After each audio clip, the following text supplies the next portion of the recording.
Ramon Magsaysay is the champion of the common man. He was in government, development, and help farmers, the poor people, and promote the honestly in government. Is Carlos P. Garcia. He introduced the first Filipino policy and promoted economic and independence and nationalism. Filipino first policy to support local business. Diosdados Mapagal. He changed Independence Day to June 12 and started land reform program for farmers. 4. Ferdinand E. Marcos. He built a infrastructure project project like roads and hospital, and he started program for energy and agriculture to declare martial law in 1972. Corazon Aquino.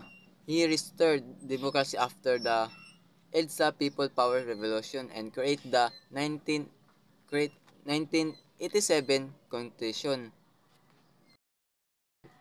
V. Ramos.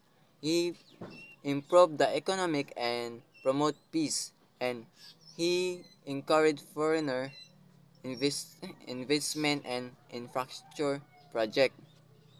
He focused on program for the poor, para mga sa poor peoples, and he improved agriculture and rural development. Kuya Mapagal Arroyo. He strengthened the economic and create jobs, improves infrastructure and education. Benjo Nonoy Aquino, number 3. He promoted dang matuwid or good governance and reduce corruption and improve the economic.